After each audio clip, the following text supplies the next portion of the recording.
ನಮಸ್ಕಾರ. ನಾನು ಲೀಲಾ ಮಣ್ಣಾಲ.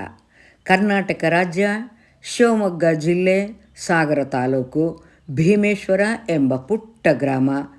ಅಲ್ಲಿರುವಂಥ ಸುಂದರವಾದ ಒಂದು ಜಲಪಾತವನ್ನು ವೀಕ್ಷಿಸುವುದಕ್ಕೆ ನಾವೀಗ ಹೋಗ್ತಾ ಇದ್ದೇವೆ. ಸುಮಾರು 3-3.5 ಕಿಲೋಮೀಟರ್ಗಳಷ್ಟು ದೂರ ನಾವು ಮಣ್ಣಿನ ಮಾರ್ಗದಲ್ಲಿ ಕ್ರಮಿಸಬೇಕು. ನಡೆದು ಹೋಗ್ಬೋದು ಅಥವಾ ಈ ರೀತಿಯಾಗಿ ಜೀಪಿನಲ್ಲಿ ನಾವು ಪಯಣಿಸಬೇಕು.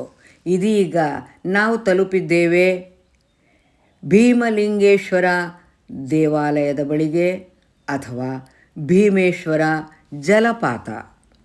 ಹಸಿರು ಮರಗಿಡ ಬಳ್ಳಿಗಳಿಂದ ಕೂಡಿದಂಥ ದಟ್ಟ ಕಾನನ, ವಿವಿಧ ಆಕಾರದ ಹೆಬ್ಬಂಡೆಗಳು, ಇವುಗಳ ಮಧ್ಯೆ ಹರಿದು ಬರುತ್ತಾ ಇದೆ ಭೀಮೇಶ್ವರ ಎಂಬ ಜಲಪಾತ. ನೀರಿನ ಕೆಳಗೆ ತಲೆಯಿಟ್ಟು ಆನಂದಿಸುವಂಥ ಒಂದು ಪುಟ್ಟ ಜಲಪಾತವಾಗಿ ಇದು ನಮಗೆ ಕಾಣಿಸಿದರೂ ಕೂಡ ವಾಸ್ತವವಾಗಿ ಹಾಗೆ ಅಲ್ಲ. ಬಹಳ ದೂರ ಕೆಳಗಿಳಿದು ಸಾಗುತ್ತದೆ ಎಂಬುದು ನಮ್ಮ ಗಮನಕ್ಕೆ ಬಂದಿದೆ.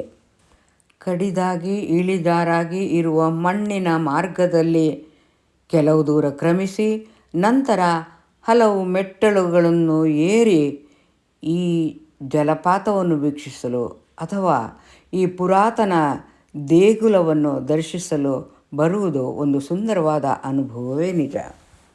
ಜೋಗ ಜಲಪಾತದಿಂದ ಇಲ್ಲಿಗೆ ಬಹಳ ದೂರ ಏನೂ ಇಲ್ಲ. ಹಾಗಾಗಿ ಜಗತ್ ಪ್ರಸಿದ್ಧವಾದಂಥ ಜೋಗ್ ಜಲಪಾತ ವೀಕ್ಷಿಸಲು ಬರುವವರು ಖಂಡಿತವಾಗಿ ಇಲ್ಲಿಗೆ ಭೇಟಿ ನೀಡಲು ಮರೆಯಬಾರದು. ಭೀಮಲಿಂಗೇಶ್ವರ ದೇಗುಲವು ಬಹಳ ಪುರಾತನವಾದುದು. ಪಾಂಡವರ ಕಾಲಕ್ಕೆ ಸೇರಿದ್ದು ಎಂದು ಹೇಳಲಾಗಿದೆ.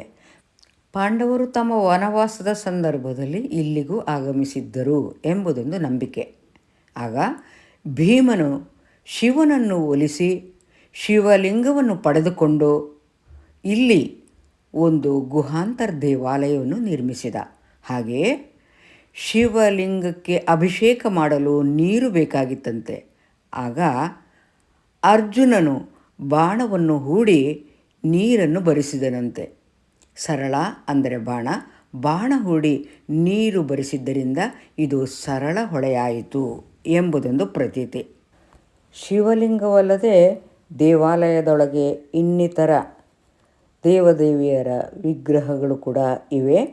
ಹಾಗೆಯೇ ಈ ಗುಹಾಂತರ ದೇವಾಲಯದಲ್ಲಿ ಈಗಲೂ ಪೂಜೆ ನಡೆಯುತ್ತಿರುತ್ತದೆ ಮತ್ತು ಶಿವರಾತ್ರಿಯ ಸಂದರ್ಭದಲ್ಲಂತೂ ಬಹಳ ವಿಜೃಂಭಣೆಯಿಂದ ಉತ್ಸವವಾಗಿ ಭೀಮೇಶ್ವರನಿಗೆ ಪೂಜೆ ಸಲ್ಲುತ್ತದೆ. ಇಲ್ಲಿನ ಅರ್ಚಕರು ಶಿರಸಿ ಮೂಲದವರು ಸುಬ್ರಹ್ಮಣ್ಯ ಭಟ್ ಎಂಬುವರು ನಮಗೆ ಈ ಎಲ್ಲ ಮಾಹಿತಿಗಳನ್ನು ನೀಡಿದರು. ಇಲ್ಲಿಗೆ ನಾವು ಬಂದದ್ದು ನಾನು, ರಘು, ವರ್ಷ ಮತ್ತು ಮಕ್ಕಳು. ನಮಗಂತೂ ಇಲ್ಲಿ ಬಹಳ ಸಂತೋಷವಾಯಿತು. ಭಾರತೀಯರ ನಂಬಿಕೆ ಒಂದು ವಿಶಿಷ್ಟವಾದುದು. ಬೃಹತ್ ಶಕ್ತಿಯ ಒಂದು ವ್ಯಕ್ತ ರೂಪವೇ ಈ ಪ್ರಕೃತಿ ಮತ್ತು ಪ್ರಕೃತಿಯ ಎಲ್ಲ ಕಡೆಯೂ ದೇವರನ್ನು ಕಾಣುವವರು ನಾವು.